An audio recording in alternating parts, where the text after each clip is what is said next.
Yeah. Okay. Welcome to Story Time. And the story I have chosen today is a Madhya Pradesh folktale. It is titled The Four Clever Brothers. Similar stories are found in Bihari folklore, and Haryanvi folklore, and Maharashtrian folklore, many folklores across the country. And the story format is a story within a story format. And we have three small stories woven into one long story. To begin, once upon a time, in a village, there lived four clever brothers. Upon the advice of the village headman, they decided to meet the king and seek a job. They set out on a hot day, and halfway through the journey, they were tired, they were exhausted, they wanted to relax. They spotted a huge banyan tree and sat under it. And when they were relaxing, the brothers looked around. And when they looked around, the first brother said, I think a camel has passed on this road a while ago, and the camel is lame in its left hind leg. The second brother said, Yes, brother, apart from the camel being lame in the left hind leg, I'm sure it is also blind in its right eye. And the third brother said, Apart from being lame and blind, I am sure the camel doesn't have a tail. And the fourth brother said, I am sure that there are two travelers going with this camel, and one of them is a pregnant woman. When they were discussing all this, the camel driver came running to them and said, Babaya, Babaya, na onte poindi, ekkade na chusara. Dear sirs, I lost my camel. Have you seen it anywhere? And then the first brother, without answering him, said, Dear man, is your camel lame in the left hind leg? And the camel driver said, Aunu babaya, aunu, that is my camel. Where can I get it? And the second brother interrupted, saying, Dear man, is your camel blind in the right eye? And the man said, Yes, yes, that's my camel, sir. Where can I get it? Where have you seen it? Please tell me. I want to take it home. And then the third brother said, My dear man, I think your camel doesn't have a tail. Is it true? And then the camel driver said, Yes, yes, that's my camel. That's exactly my camel. Where is it? Where is it, sir? Please tell me. And then the fourth brother said, My dear man, I think your wife is pregnant. Pregnant, am I right? And then the camel driver grew suspicious. He said, If you tell me where my camel is, sirs, I'm going to take it home. Can you tell me where it is and where you have seen it? And the brothers said, We have never seen it. మేము అసలు చూడనే లేదు. We have never set our eyes on it. And then the camel driver became furious. Hari dongallara, he said, Ori, you thieves, you must have been following me all the while, and getting a moment, you must have stolen my camel. Either you return it or I'm going to take you to the king. And the brothers said, We swear to you, dear man, we have never seen your camel. We didn't set our eyes on it. మేము అసలు చూడనే లేదు. Then the camel driver took them to the king, and the king gave them audience, and he said, My dear camel driver, what is your complaint? And the camel driver said, Maharaja, na onte poindandi, I lost my camel. These four people stole it, and now they are refusing to return it. And then Maharaja looked at them and said, You look like decent young men. Explain yourself. So the first brother said, Maharaja, when we were relaxing on the road, I saw that 3 hoof prints of the camel were deep into the ground, whereas the left hind leg did not leave a print at all. I thought that it did not have a leg, or it was lame in the left hind leg. That is why it did not leave a print. The king was impressed, and he looked at the second brother. The second brother said, Maharaja, I also looked around. The trees on the right side of the road were lush green, and the camel did not eat it. And the trees on the left side of the road were a little dried up, but the camel still had them. So we thought that the camel is blind in the right eye. The king was convinced. He looked at the third brother. The third brother said, Maharaj, as the camel walked on the road, there were drops of blood from the camel onto the road, and mosquitoes were lying all over on the road, relaxing. If the camel had a tail, it would have swished off the mosquitoes and the blood wouldn't have dripped like that. The king said, "True. How about you, fourth brother?" And the fourth brother said, "When I looked at the footprints of the travelers, one footprint was smaller, so I deduced it was that of a woman, and the footprints were deep into the ground, so I thought she must be carrying something heavy. Now, if it was just a luggage, she would have put it on the camel. Why would she carry it herself? She was carrying something which she could not take off, so I assumed she was pregnant." The king was very impressed with the clever brothers. He said, "Excellent deduction, my men. I will talk to you in a minute." And then he gave 5 gold coins and 1 camel to the camel driver and sent him away. And he was about to address the 4 brothers when in came 4 old men running. And they said, "Maharaja, Maharaja, Nyayam Kawali, we need justice, we need justice."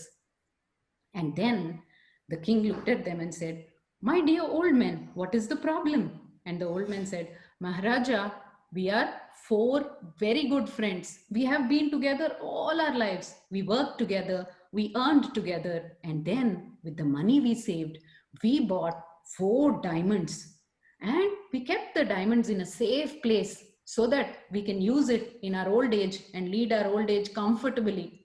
But now we have only 3 diamonds. We went to retrieve it this morning and there are only 3 diamonds in our box. We know that one of us is a thief because nobody else knew the place where we kept the diamonds except the 4 of us. Now that 1 diamond is lost, I'm sure that one of us must have stolen it, but I don't know who. Maharaja, we don't want to know who the thief is because that will break our friendship, but we want the jewel to lead our life in comfort. Maharaja, Vajram Kavali, Sneham Pokodadu. Dayachesi, justice ippichandi Maharaja. The king started thinking. He never solved a case like this before, where he did not break the heart of a person while arresting a thief. While he was thinking this, the 4 clever brothers got up and said, "Maharaja, can we solve this case?" The king said, "Yes, young men, go ahead. Let me see your skills of solving the case." And then the clever brothers requested the king to give them 4 rooms. And into each room, they took 1 old man. The first brother took the first old man, the second brother took the second old man, third brother, third old man, fourth brother, fourth old man. And all of them went into different rooms and sat. And then they started narrating the same story to all the 4 old men. And that story is this. Once upon a time, there were 3 friends. The 3 friends wanted to party, and one bought sugar, the other bought rice, and one bought milk. And together they mixed it and made yummy kheer. It smelled so good and it tasted so good. And they sat down and ate and ate and ate and relished the kheer so much till their tummies were bursting. But still, there was a little kheer left and they wanted to eat some more. But they could not even take one more morsel. They were really, really filled with kheer till their necks. Then the three friends decided that they will sleep for the night, and whoever gets the best dream will wake up and have the kheer for morning breakfast. And this was decided upon, and all the 3 friends went and slept. Now the third friend could not give up the desire of eating kheer. He thought only of the kheer and he could not get a dream, not one dream.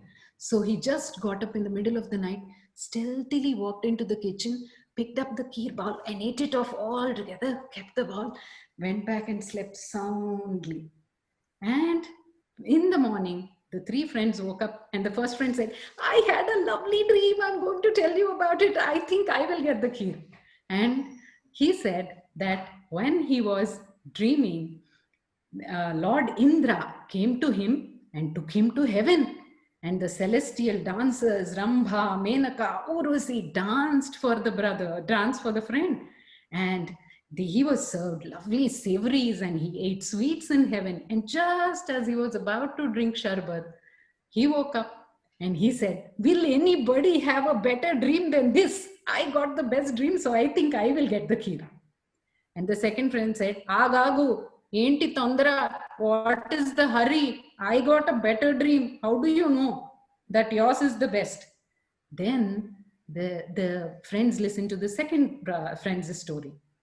And the second friend said, "While I was sleeping, King Vikramaditya came and he woke me up and he said, Ra, Babu, nato Ra, na Rajyani Chubista, I will take you to my kingdom."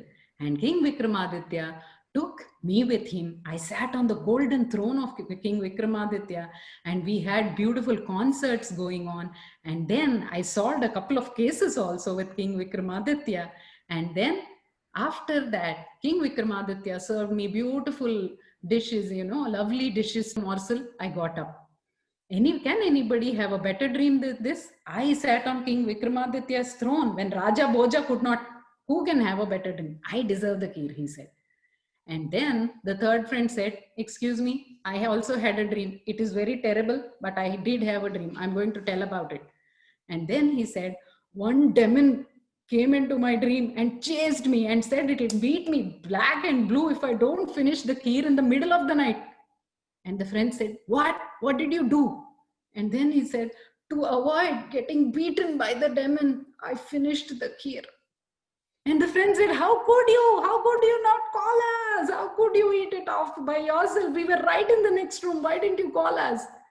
And then the friend said, "How could I call you? One of you went with Indra to heaven and the other went with Vikramaditya to his kingdom and the demon was about to beat me. So I finished it." And then they said, "Ah, how could you? You cheat," they said. And all three of them went back home. Now, the four clever brothers narrated this story to the four old men and they asked their opinion. The first three old men said, "We think the friends should have shared the kheer. It is not nice to eat it off by themselves." But the fourth one said, "The smartest gets the prize." And he was smart, he had the kheer. Immediately, the fourth brother said, "So the fourth old man is the thief." And he said, "How dare you steal from your friends? Give the jewel back." And then the fourth old man gave the jewel to the fourth brother, and the other three brothers collected the jewels from the other three old men, and all four of them were given to the king. Now, without disclosing who the thief was, the king solved the case. He was very impressed with the clever brothers. So he wanted to find out what other specialities the brothers had. So the king asked the eldest brother, "My dear man, you are all very impressive. What else do you have?" And the eldest brother said, "Maharaja, wherever I sit in a hall, nobody can make me get up unless I get up by myself." The king wanted to test him, so he invited all the four brothers to a concert in his kingdom that evening. Now, all the guests were made to sit on a carpet on the floor, and halfway through the concert, the king asked the courtiers to roll the carpet. They started rolling the carpet. All the guests had to get up, and the eldest brother did not get up. He just lifted his leg and pushed the carpet from under him, and he was sitting till the end of the program. The king was impressed. He invited all of them to dinner. And while they were eating, everybody was relishing the dinner, but the second brother wasn't touching anything. So the king asked him, "Young man, what's wrong with you? You seem healthy and hearty. Why aren't you having a meal?" And the second brother said, "Maharaja, this is a royal feast. I know, Prabhu Manninjali. Prabhu Varu, Poppadakuddu. You shouldn't get angry, but your rice stinks of cow's urine." And the Raja said, "What? My rice stinking of cow's urine? Call the cook." And the cook came and said, "Maharaja, what happened?" And the Maharaja said, "How come the rice is smelling of cow's urine?" And the cook said, "Maharaja, I went to the granary and while I was getting it, it was raining heavily. To protect the grain, I stood in the cowshed. And once I stood in the cowshed, by mistake, the cow peed on it. But I washed the rice so many times, none of the other guests complained. I don't know how this man got the smell." And the king was impressed with the sensitivity of the second brother, and he said, "Okay, my dear man, now go and sleep." Now all the four brothers went into the king's chambers and slept. Next morning, the king asked them how they slept. And the third brother said, "Maharaja, I couldn't sleep a wink. I'm having headache. Talapachastand baboy." And then the Maharaja said, "Why?" And then the king said, the third brother said, "Maharaja, the mattress was very nice. It was made of swan feathers, but it also had rabbit hairs and they hurt my back a lot. I couldn't sleep on it." And the Maharaja got the mattress stone. And the moment he saw it, amongst all the swan feathers, there were just 2 rabbit hairs. And the king was surprised at the sensitivity. So he asked the fourth brother, "My dear man, what is your specialty?" And the fourth brother said, "No matter which couple quarrels, Maharaja, I can unite them. Ne malli valan baga degarku techegalanu." And Maharaja wanted to test him. And he said, he went to his queen and said, "Queen, queen, leave the palace, go to our guest house. And when you are in the guest house, don't come back, whoever calls you, till I come and personally pick you. Okay? Deal?" And the queen said, "Deal, deal." And she went off to the guest house. Now the king went to the youngest brother and said, "Youngest brother, my queen fought with me and left the palace. Can you please bring her back?" And the youngest brother said, "Give me time till evening, sire." And then he said, "Maharaja, koncham double istara, little money." And with that money, he hired a huge procession of musical instruments and people, band, baja, barat, pura leke. He started roaming around the cities of the kingdom, streets of the kingdom. And then he went to the queen's guest house also. And the queen was very curious. She looked out of her balcony, seeing all this musical bands and processions and all that. And he said, "Hi, young man, kya chal raha hai? Itna dhoom kyun macha rahe ho?" And then the queen said, the young man said, "Rani Saiba, aapko nahi pata, Maharaja is getting married this evening. That is why he sent you away." Then she said, "How dare he? Let me question him." And she ran back to the palace with the youngest brother. And then she said, "Maharaj, how could you dare cheat me?" And Maharaj said, "Maine kahan cheat kiya? I wasn't even cheating you." And then the fourth brother explained everything, and the king and the queen laughed. The king was very impressed with the four brothers, and then he appointed all four of them as ministers in his kingdom. And with their help, he ruled the kingdom wisely for many, many years. Ante kadakanchiki manavintiki. Thank you. Thank you, Folklore, for the opportunity. Thank you, audience, for listening. It's been a pleasure narrating. Thank you all.